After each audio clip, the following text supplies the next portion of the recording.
Hi all, ಎಲ್ಲರಿಗೂ ನಮಸ್ಕಾರ. Welcome to my YouTube channel. ನನ್ನ ಹೆಸರು ಸುಷ್ಮಾ. ಇದು ನನ್ನ ಮೊದಲನೇ YouTube blog. Please do support me. ನಮ್ಮ ಫಸ್ಟ್ ಬ್ಲಾಗ್ನ ಗೋವಾ ಟ್ರಿಪ್ಪಿಂದ ಸ್ಟಾರ್ಟ್ ಮಾಡ್ತಾ ಇದ್ದೀವಿ. ಆ್ಯಕ್ಚುಲಿ ನಾವು ಗೋವಾಗೆ ಬೈ ರೋಡ್ ಹೋಗಿದ್ದು. ಆಲ್ಮೋಸ್ಟ್ 8 to 9 ಅವರ್ಸ್ ಬೇಕಾಯಿತು ರೀಚ್ ಆಗೋಕ್ಕೆ. ಸೊ ನಾವು ಈ ಸರಿ ಚೂಸ್ ಮಾಡಿದ್ದು ಸೌತ್ ಗೋವಾ. ನಾವು ರೀಚ್ ಆದಾಗ ಬೆಳಗಿನ ಜಾವ ಆಗಿತ್ತು. ಸೊ ನಾವಿಲ್ಲಿ ಸ್ಟೇ ಆಗಿದ್ದು ಬಂದುಬಿಟ್ಟು happy shock beach wooden huts. ಇದು ಬಂದು ನಿಮಗೆ ಕೋಲ್ವಾದಲ್ಲಿ ಬೆನೋಲಿಯಂ ಬೀಚ್ ಸ್ಟೇ ರೆಸಾರ್ಟ್ ಆಗಿರುತ್ತೆ. ಸೊ ಈಗ ನೀವು ನೋಡ್ತಾ ಇರ್ಬೋದು, ಇದು ಒಳಗಡೆ ಎಂಟ್ರಿ ಆದಮೇಲೆ garden view with wooden AC cottages ಇದೆಲ್ಲ ನೀವು ನೋಡ್ತಾ ಇರಬಹುದು.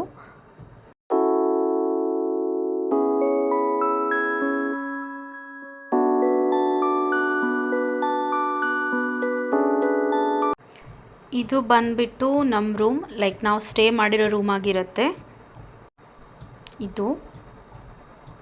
ಇಲ್ಲಿ ಆರಾಮಾಗಿ ಇಬ್ಬರು ಸ್ಟೇ ಮಾಡ್ಬೋದು. ಇಬ್ಬರಿಗೆ ಆರಾಮಾಗಿ ಸ್ಪೇಷಿಯಸ್ ಆಗಿದೆ. ಇಲ್ಲಿ ನೋಡ್ತಾ ಇರ್ಬೋದು, ಇದು ಬೆಡ್. ಇಲ್ಲಿ ಕರ್ಟನ್ ಓಪನ್ ಮಾಡಿದರೆ ಗ್ಲಾಸ್ ವಿಂಡೋಸ್ ಇದೆ, ಲೈಕ್ ಗ್ಲಾಸ್ ಬಾಲ್ಕನಿ ಇದೆ. ಬಾಲ್ಕನಿ ವ್ಯೂವಿಂದ ಗಾರ್ಡನ್ ಎಲ್ಲ ನೋಡ್ಕೋಬೋದು.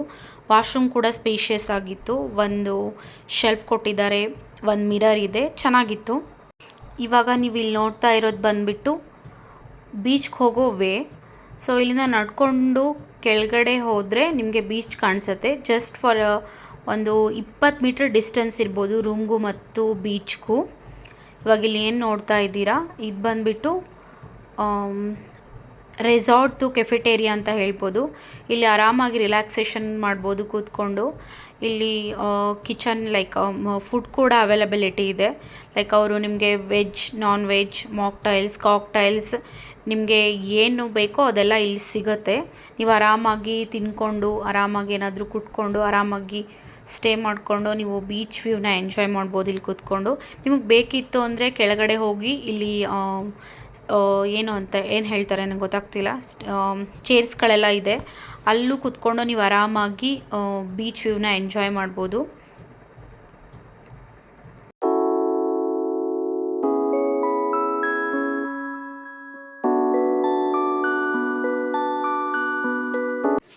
ಈವ್ನಿಂಗ್ ಬೀಚಲ್ಲಿ ಕೂತ್ಕೊಂಡು ಸನ್ಸೆಟ್ ನೋಡೋಕ್ಕೆ ತುಂಬ ಚೆನ್ನಾಗಿತ್ತು. ನೋಡ್ತಾ ನೋಡ್ತಾ ಟೈಮ್ ಹೋಗಿದ್ದೇ ಗೊತ್ತಾಗಲಿಲ್ಲ ಇಲ್ಲಿ. ನಾನಂತೂ ತುಂಬ ಎಂಜಾಯ್ ಮಾಡಿದೆ. ಇದಾಗಿತ್ತು ನಮ್ಮದು ಫಸ್ಟ್ ಡೇ ಆಫ್ ಗೋವಾ. ಇದು ಸೆಕೆಂಡ್ ಡೇ ಆಫ್ ಗೋವಾ. ಇವತ್ತು ನಾವು ಸ್ಟೇ ಆಗಿರೋ ರೆಸಾರ್ಟ್ ಪಲೋಲಿಯಂ ಲಕ್ಸುರಿ ಕಾಟೇಜಸ್ ಅಂತ.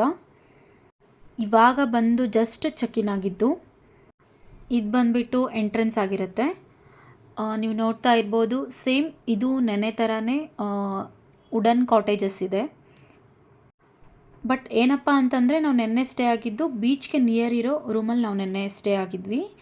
ಇವತ್ತು ಬಾಲ್ಕನಿ ವ್ಯೂ ಇರೋ ರೂಮಲ್ಲಿ ನಾವು ಸ್ಟೇ ಆಗ್ತಿದ್ವಿ. ಲೈಕ್ ನಮ್ಮ ರೂಮ್ ಬಂದುಬಿಟ್ಟು ಟಾಪ್ ಫ್ಲೋರಲ್ಲಿತ್ತು. ಡೋರ್ ಓಪನ್ ಮಾಡಿದ ತಕ್ಷಣವೇ ನಿಮಗೆ ಬೀಚ್ ಕಾಣಿಸ್ತಾ ಇತ್ತು. ರೂಮ್ ಥ್ರೋನೇ ನಾವು ಡೈರೆಕ್ಟಾಗಿ ಬೀಚ್ನ ನೋಡ್ಬೋದಾಗಿತ್ತು. ಇಲ್ಲೇನು ನಾನು ತೋರಿಸ್ತಾ ಇದ್ದೀನಿ.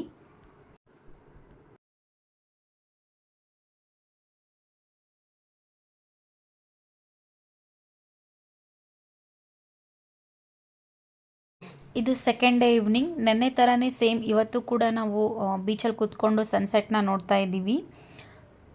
ಕಂಪೇರ್ ಟು ಪಲೋಲಿಯಮಲ್ಲಿ ಸ್ವಲ್ಪ ಕ್ರೌಡ್ ಇದೆ. ತುಂಬ ಚೆನ್ನಾಗಿ ಅನಿಸುತ್ತೆ ಆ್ಯಕ್ಚುಲಿ ಬೀಚ್ ವ್ಯೂ ಎಲ್ಲ ನೋಡೋಕ್ಕೆ. ಈ ಬೀಚ್ ತುಂಬ ಪೀಸ್ಫುಲ್ ಆಗಿತ್ತು. ಬ್ಯುಸಿ ಲೈಫಿಂದ ಹೊರಗೆ ಬಂದು ರಿಲ್ಯಾಕ್ಸೇಷನ್ ಮಾಡೋಕ್ಕೆ ತುಂಬ ಒಳ್ಳೆ ಪ್ಲೇಸ್ ಅಂತಲೇ ಹೇಳ್ಬೋದು. ಮತ್ತು ನಿಮಗೆ ಬೀಚ್ ಎದುರುಗಡೆನೇ ತುಂಬ ರೆಸ್ಟೋರೆಂಟ್ಸ್ಗಳಿವೆ. ರೆಸ್ಟೋರೆಂಟ್ಸ್ ಎದುರುಗಡೆನೇ ನೀವು ಆರಾಮ್ಸೆ ಟೇಬಲಲ್ಲಿ ಕೂತ್ಕೊಂಡು ಬೀಚ್ ವ್ಯೂನ ಎಂಜಾಯ್ ಮಾಡ್ಬೋದು. ಏನಾದರೂ ತಿನ್ಕೊಂಡು ಎಷ್ಟೊತ್ತು ಬೇಕಷ್ಟೊತ್ತಾದರೂ ನೀವು ಟೈಮ್ ಸ್ಪೆಂಡ್ ಮಾಡ್ಬೋದು. ನೋಡ್ತಾ ನೋಡ್ತಾ ಸನ್ಸೆಟ್ ಆಗೇ ಬಿಡ್ತು.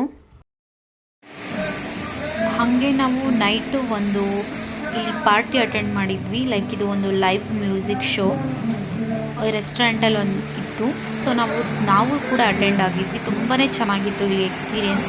ಲೈವ್ ಮ್ಯೂಸಿಕ್ ನೋಡಿಕೊಂಡು ನಿಮಗೆ ಎದುರುಗಡೆನೇ ನಿಮಗೆ ಬೀಚ್ ವೇವ್ಸ್ ನೋಡಿಕೊಂಡು ಊಟ ಎಲ್ಲ ಮಾಡಿಕೊಂಡು ಕ್ಯಾಂಡಲ್ ಲೈಟ್ ಡಿನ್ನರ್ ಅಟೆಂಡ್ ಮಾಡಿದ್ವಿ.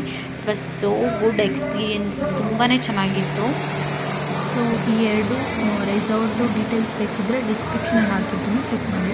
ಇದಾಗಿತ್ತು ನಮ್ಮ Goa trip. Thanks for watching. Please do subscribe and